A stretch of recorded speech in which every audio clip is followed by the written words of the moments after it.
shop. Excellent. You're here. I'm here. That means we're here, and it's time to start a new episode of What's in the Shop. Everybody, welcome back. Today's a goodie. If you love electronic music, synthesizers, you'll definitely want to sit down and take all this in. It's pretty simple, but again, I managed to find a couple albums here in the shop that all tie together and tell a story, and it's a very interesting story. And, well, some say it's the Sound of Sheffield. No, I'm not talking about Def Leppard. And no, I am not talking about the Long Pigs or Pulp. I'm talking about the true Sound of Sheffield. We're going to be talking about Cabaret Voltaire, Heaven 17, and the Human League. All three of those bands were major pioneers in the electronic sound, as well as establishing the so-called Sound of Sheffield. But hey, let's jump right on in because we have a lot of ground to cover in a little bit of time. And, well, let's get to it. First up, Cabaret Voltaire. I love this band. They definitely are true pioneers in the whole found sound category, cut and paste. Some would say industrial. I like to just say heavy dance music. And as my old buddy back home, Robert McLean, would say, combat disco. However you slice it, very important band. Cabaret Voltaire, where'd they get their name? It may sound familiar, of course. That was a favorite hangout of the Daddaists in, I don't know if it was a cafe or a nightclub in Zurich, but that's where they got their name from. They started in the late 70s. Originally three dudes, Richard H. Kirk, Stephen Mallender, and Chris Watson, who left in 81. And that's when things really started to get interesting. But we're picking up on album number 8, which is The Crackdown. And literally, it's when the band really started to crack down, get a sharp focus, and really develop what, to me, would be the defining sound of Cabaret Voltaire. This here is a copy of The Crackdown. If you're lucky enough to find early pressings, there were some that were put out with an extra EP with 4 songs, Badge of Evil, Disco No. I forgot the other 2 tracks, but look for that because that's good and you get some bonus material. But Crackdown, solid album. Many critics say it's the Cab's finest. Let's talk a little bit about this. The band were on rough trade in the 70s up through the mid-80s, well, early 80s. And their sound was still, they kept refining their sound, like I said, a lot of cut and paste, a lot of found sound, some of very abrasive stuff. But after Watson left, and it was just Mal and Kirk, they started to really get funky. And they were part of kind of this whole vibe that was happening, like with A Certain Ratio and 23 Skidoo and whatever. And they were trying to implement more funk in their music. And I don't know who it was who said it or what magazine, but it's a great cut line for Cabaret Voltaire when I read it. It said Cabaret Voltaire adapted hardware to hard times to become essential listening. And I think that's true, and it's a great tagline that they should use. Remember that. They adapted hardware to hard times. Anyway, let's get back into it here with The Crackdown. This only got up to 31 in the charts, in the English charts. It came out in 1983, but as I said, many critics call it the Cab's best work. It actually made the NME's list on their albums of the year as well. Now, let me back up. Sorry, I got out of step there. The band were on rough trade, as I was saying a few minutes ago. And around the early 80s, right before 83, before this album came out, they made a move to Virgin. Actually, Some Bizarre, who I believe Virgin distributed Some Bizarre. Some Bizarre, some of you may recognize the name. That's the label that, well, as someone else put it, like where the eccentrics and the freaks like to hang out. Mark Allman was on Some Bizarre. Fetus, I believe, is on Some Bizarre. The is on Some Bizarre. And of course, then the Cabs were. But when they're making this move in 1983 to Some Bizarre / Virgin, a lot of the critics and the music snobs were saying, oh, it's a sellout, it's a sellout. And, well, it signaled a change. It wasn't a sellout. Because this album, once they made the move, as someone had said, I don't remember where it was, I think it was Trouser Press, had said, if it's true, if it was a sellout, this is perhaps the most left field record ever accused of commercial compromise, but yet probably the strongest of all their albums. I have to agree with Trouser Press on that. You know, they were getting very funky, and some people say they're kind of forerunners in the whole machine funk, which more people may know of, a term used by Andrew Weatherall and Keith Tenniswood in the Two Lone Swordsmen like to use that term machine funk, but these guys were kind of like the real granddaddies of that. Another thing about the Cabs that was said was that their efforts, well, they were very influenced by funk, but I believe it was Richard Kirk said they couldn't really imitate some of the super funky bands they wanted to. I think he even mentioned Parliament. They wanted to be like Parliament, but they just couldn't, so they made their own sound. And I believe it was the Quietists actually said their efforts at funk were so warped, morbid, and strange, lending them a unique quality of their own. Very, very true about Cabaret Voltaire. A funny story about the Cabs. In the late 80s, I think it was 86, 87, they moved to Chicago right before the Code album and recorded the Code album there and got more into house music and techno and whatever.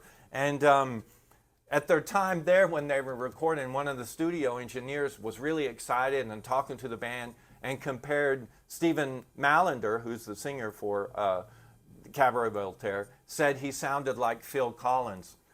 Richard Kirk said, when that engineer said that, it's time to quit. It's time to really start to think about breaking the band up because I don't want to be in a band with Phil Collins singing. Anyway, let me tell you something real quick that I forgot to mention earlier. This is their first album on Virgin. And strangely enough, all these bands we're talking about today, Cabaret Voltaire, Heaven 17, Human League, are all on Virgin. But they did a string of 3 albums on Virgin. Crackdown, Microphonies, and The Covenant, The Sword, The Covenant, The Arm of the Lord, I think was the last one. All 3 great. To me, that is their top. I mean, that's when the Cabs are in top form. So any of the albums you see from Cabaret Voltaire on Virgin, grab it. Totally worth getting into. I forgot to mention only one single off this album. The title track, Crackdown, it was like a double A side with Just Fascination. This also has other great tunes on it, like 24, Talking Time is great, Just Fascination, Crackdown is great, and one of the best track titles, I think, it's kind of morbid, but it's cool, called, right here you can see it, Why Kill Time When You Can Kill Yourself? Oh! Anyway, let's move on. We're going to spend a few minutes here with, this would be, I should say, sorry, these guys definitely put the heavy in, the bass, if you will, into the Sound of Sheffield. Now we're going to spend a few minutes because these two are really intertwined, but it's very important. And it really all starts off with the Human League, who also started in the late 70s. But the Human League would break in 2 and then therefore form 2 different bands. But we're going to talk first about Heaven 17. What we have here is Ian Craig Marsh, Glenn Gregory, and Martin Ware. 2 of these guys were actually in Human League, these 2. Glenn wasn't. Glenn was a photographer for the NME. We'll get to that in a minute. But Martin and Ian were in the Human League, the original inception of the Human League. Let's back up there a second because this is important. When the Human League put out Being Boiled on a 7-inch, a must-have single if you're into electronic music, and a very important single.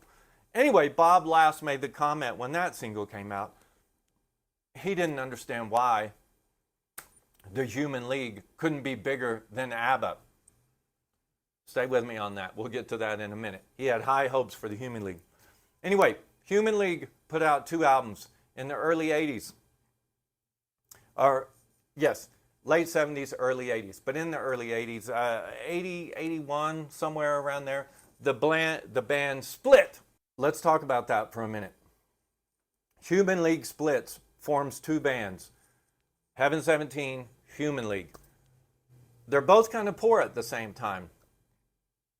But they don't know what else to do other than share the same studio. So even though now we're going to have 2 different bands out of one band, they still share the same studio. Glenn Gregory, who's the singer for Heaven 17, said they actually shared studio time. I believe it was Heaven 17 went in from 10 p.m. till 10 a.m. They would lay down demos, work on lyrics and so forth, and then lock up all their goods, put away all their notes, and then Phil, who kept the name The Human League, would come in with his new band and record from 10 a.m. till 10 p.m.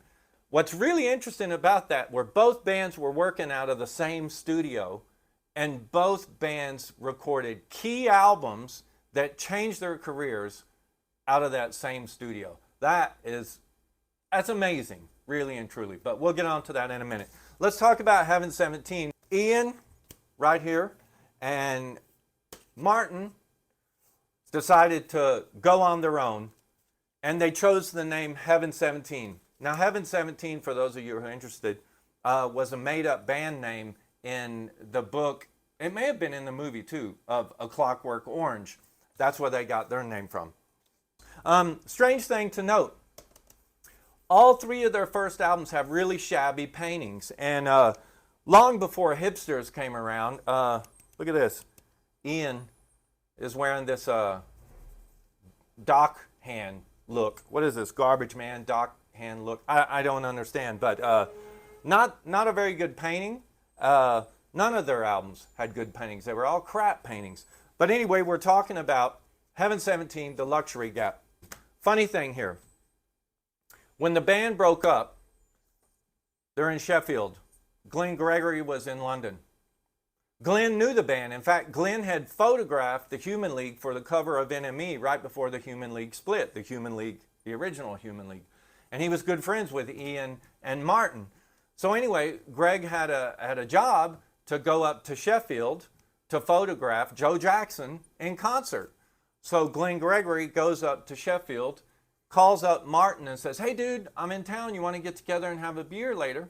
And Martin says, "Glenn, guess what? The band just broke up. We need a vocalist. You want to join a band?" Of course, Glenn liked them, liked those dudes. They liked Glenn. Boom, there you go. History is made. Now, the band's first album was Penthouse and Pavement, which had their first single on it, We Don't Need This Fascist Groove Thing. Another great single. If you see it, get it. But we're talking about their second album in 1983, The Luxury Gap. This was their biggest selling album of their career, which has their biggest single on it of their career. And that single is Temptation, but we'll get to that in just a second.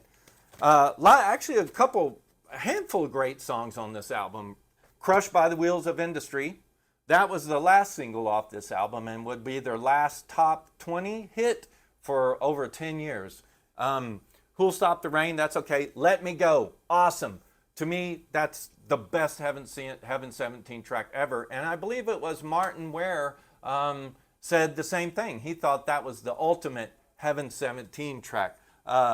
Let Me Go. Awesome. Temptation. Everybody loves that track. That's their biggest single. Whatever. I don't quite get it. Come Live With Me, I think is a much better track than Temptation. And We Live So Fast. That's another awesome track on this album. Anyway, biggest selling album of their career. Came out in 1983. It was also one of the most acclaimed albums of 83, if I remember correctly. Well, not the most acclaimed, one of the best-selling albums of 1983. The first album is a little icy and cold. This, just like the Cabs, a little funky, They were really into funk. In fact, Glenn, I believe it was, had said they were massive fans of Cameo, and they wanted to be Cameo, but without the cod pieces. They liked funk so much that they actually drafted in the horn section from Earth, Wind, and Fire plays on this album, and I think they play on Temptation. I'm not sure.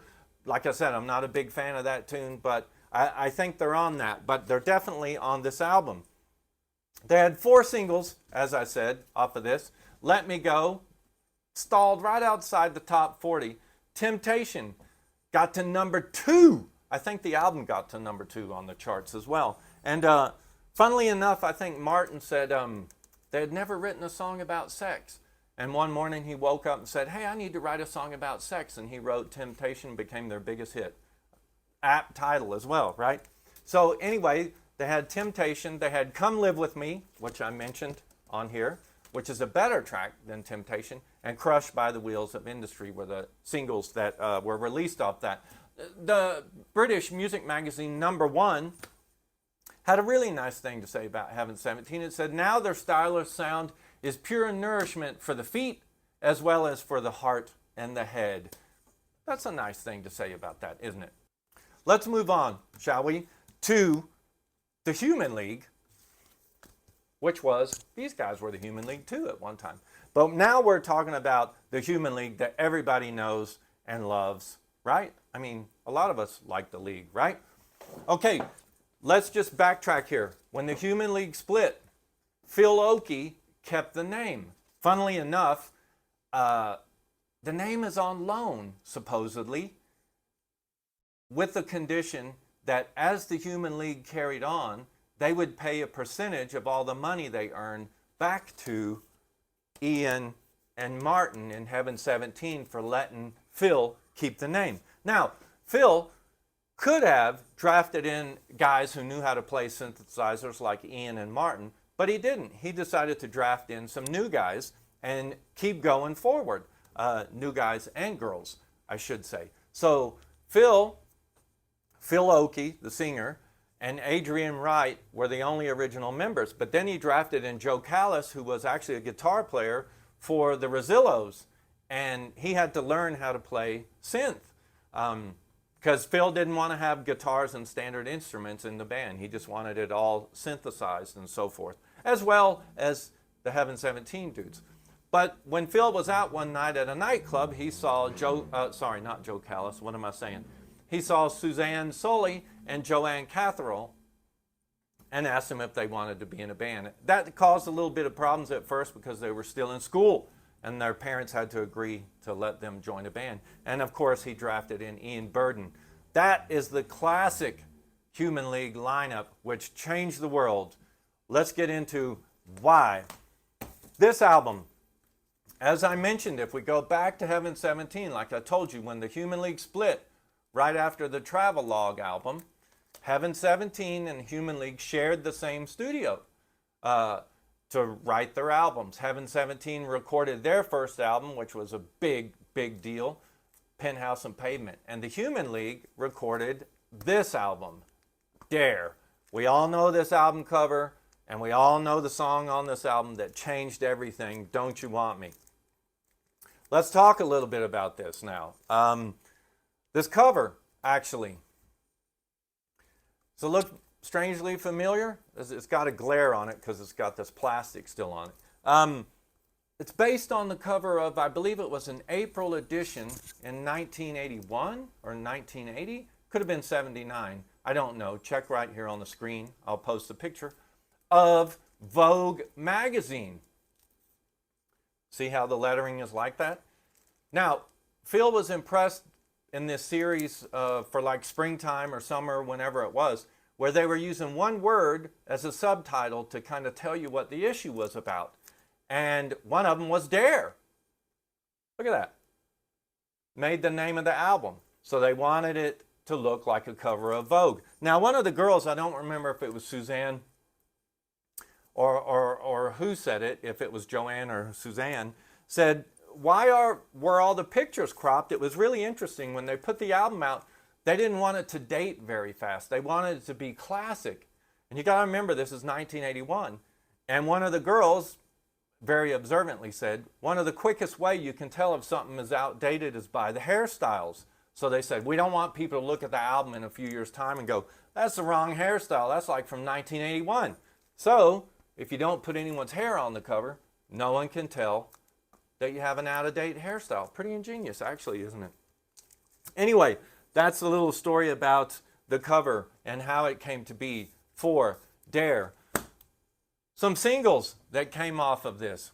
Well, let me say this. Let me back up and tell you another weird thing. The album was written and demoed in Sheffield along with Heaven 17, but they actually recorded it in, what was it called? Genetic Studios, which was run by Martin Rushent. And Martin Rushent had just recorded the first Visage album with Rusty, what was his name? Rusty Egan and Midge Ure from Ultravox did the Visage album. So he was definitely going in that electronic direction. In fact, Genetic Studios, I think, had the only Lynn drum at the time in all of England. And funnily enough, it also had one of the first microwave ovens in England in the early 80s. But we're not talking about microwaving food or anything. We're talking about the Human League. So it's funny because I had mentioned that Phil, instead of drafting in these musicians who were familiar with keyboards and stuff, he just drafted in two schoolgirls and a guitar player, Joe Callis. And it's funny because Joe Callis was actually taught how to work the synths and play the synths by Martin Ware. How nice of Martin, right? The band just splits up. Could have had a lot of animosity and said, I'm not going to teach that Human League guy how to play. But he did. He took the time out and do that. So props to him. I believe it was Martin who taught him how to play synthesizer. Which again led to another thing. Which led to the Human League's biggest track ever that made them worldwide superstars. The story goes, they went into the studio when it was their time. And I believe it was Adrian at this time, had all the instructions written down in a book that Martin had given Joe how to turn on all the synthesizers, how to work them, how to get everything turned on and whatever. And they were sitting in there putzing around, turning on all the instruments, playing around, bam, bam, bam. And someone said, wait a minute, that's a riff. We have a song there. Change history, change electronic music. Human League would then just blow up all over the place. To this day, the efforts of that setting up a synth are heard everywhere in Don't You Want Me, which, by the way, that video was played so much on MTV that they say this album changed everything in the sense, too, that it was actually came out in 1981 in England, and the next summer came out in America, so it was in 82. It got so much play on MTV and stuff that the Human League are credited as being the spearhead which brought in the second British invasion, also due to MTV that was showing all these British bands making all this crazy music at the time. So that's interesting as well. Let's get back to the record though. 4 singles again came off of this record. Sound of the Crowd, Love Action, Open Your Heart, and the last single, Don't You Want Me. There's a lot to talk about with that. But what's interesting, and I forgot it at home, I have it in my own collection, so I'll just put it up here on the screen. Sound of the Crowd is very important in the Human League catalog. For the main reason, it's the first Human League song and single, as far as that goes, to feature female vocals. So that would be Joanne and Suzanne. I'm going to just say Joe. Joe and Suzanne singing on the first single that preceded Dare. What's also interesting, if you look at the cover, and some of you may have already noticed this, and some of you may know this already. I didn't, but I learned it recently when I was looking into all this. It's interesting. You'll see on the title of the album, of the song, it lists a color underneath. Sound of the Crowd, red. Some of their singles said red, some of their singles said blue. This was an ingenious in-house idea, marketing idea, for Human League fans to be able to tell which singles, just by looking at the cover, were going to be for the dancing or for the dance floor, and which singles were more pop. The red would be for the dance floor, or I believe it was Suzanne said, for posers, for the Spandies, fans of Spandau Ballet and so forth. And Phil Oakey said, yeah, and the blue will be for ABBA fans, the more pop-oriented. So when you see these Human League singles for this album, they all say red or blue. Now you know the secret to that as to why they say red or blue. Second single to come out was Love Action. That was another red one. Open Your Heart. Come on, guys. That was the blue one. So that's for the pop fans. And the last single, Don't You Want Me, it almost wasn't released as a single, which is a crazy thing, right? It was seen as, Phil hated the idea of releasing it as a single. He felt horrible, as a matter of fact, if they released it as a single, because he just thought it was complete cheese and no one would like it. However, he did agree, made a deal with the record company, they could release Don't You Want Me as a single under one condition. And that condition was, with the 7-inch, they had to put a poster of the band with it in a poster sleeve. So Phil thought that way fans wouldn't feel cheated and they would at least get something out of the deal for having to buy this cheesy single. They would get this cool poster. It is a cool poster, by the way. And I recently found a copy of that 7-inch. And it's cool. If you see it, you should buy it as well. This album, as I said, Dare. Oh, another interesting thing. I forgot why. Some of them say Dare, and some of them, like the Vogue, if I remember correctly, have an exclamation point. And there was, I believe it was America or other countries in Europe said they wanted to put the exclamation point. I think they said to make the album more exciting. I don't remember what the main reason was, but some copies do have the exclamation point. I think the picture disc does as well, and some don't. This is an American copy, and it doesn't have the, or at least this version doesn't have the exclamation point, but that's a cool thing to look for as well. Now, real quick, what did some critics say about this? Melody Maker thought it was a masterpiece. Sure, it'll upset some, but it's going to sell to millions more, and so it should be, the way that it tramps all over rock traditions. That's pretty good. They said it would have all the appeal in the world, and it did, funnily enough. There was truth in those words. Rolling Stone, I can't believe it. Remember, in the early 80s, though, things were a little bit different. But Rolling Stone actually liked the album, and they said it has an appealing balance between modern technique and tuneful charm. It's an album that is artfully grabby. Okay, fair enough from Rolling Stone to say something like that.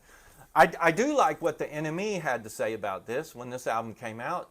The NME simply said this was the Human League's first greatest hits collection. Kind of sums it up perfectly. You know, not all the songs were pop and nice and cute and whatever like people think or may only be familiar with the pop stuff. Some great tracks on here. In fact, my favorite Human League song, or one of the two, is on here, and it was actually the B-side of Don't You Want Me. It's called Seconds, and it's about the Kennedy assassination. So not all is sweet and, you know, fun and unicorns in the world of Dare. The Trouser Press, which I like, some of you may know that magazine from the 70s, a music magazine, said the irresistible mix of state-of-the-art technology and old-fashioned pop single formulae set millions of toes tapping all around the world, nonetheless. That is true. And they also pointed out that all is not sweet and cute in the world of Dare, and mentioned that it's still got a very dark side to this album. And they too mentioned Seconds as an example to that. Now, really quick, tying it all up, Richard Branson, let me back up. Don't You Want Me changed everything. This album changed everything for the Human League as well as for Virgin Records. Probably helped pay off these other two bands if you think about it. In his autobiography, Richard Branson said, Dare changed everything for Virgin, enabled the record label to keep going, because at the time when the album came out, they were busted. They hadn't had the success they needed. He should give Phil big thanks. Dare is in 1001 Albums You Must Hear Before You Die. Q Magazine puts this in as one of the 100 greatest British albums ever. NME in their 500 greatest albums of all time. And funnily enough, it is, if not the most acclaimed album of 1981, and just a forerunner. It is a key piece in the whole electronic genre. It just changed everything for electronic music, and it's a key piece in new wave, if you want to say. About the dark stuff, I should have mentioned just a second ago, another dark side to this, and kind of ironic actually. You guys know Lester Bangs, the famed rock critic? He did a little bit too much dope one night when he was listening to this album. Actually died of an overdose with this on his turntable, was listening to the Human League at the time. How crazy is that? There we have it, guys. The granddads that helped form the Sound of Sheffield, all electronic pioneers, all very important in electronic music and in pop music, as a matter of fact, if we're just going to say that. We have the Human League, which kind of started it all, didn't they? And the Human League split into the League and Heaven 17. Human League's biggest album, Dare, 1981. Heaven 17's biggest album, Luxury Gap, 1983. One of the best-selling albums of 1983. And of course, Cabaret Voltaire, critics cite this, their 1983 album, The Crackdown, as their masterpiece, their must-have album. Guys, thanks so much. I hope you got some of that. I know I'm just going crazy with those thoughts and trying to give you that info. But as always, I appreciate you showing up. I appreciate you watching. I appreciate your comments. You can always get in touch either with a direct message if you're checking this out on Instagram, or write a note or leave a message on YouTube. If you do watch on YouTube on a big screen, hey, awesome. Subscribe, and then you can always be aware of when the new videos come out. Write me a letter, noisyrecordsmx@hotmail.com. Once again, guys, thank you so much. Keep on rocking.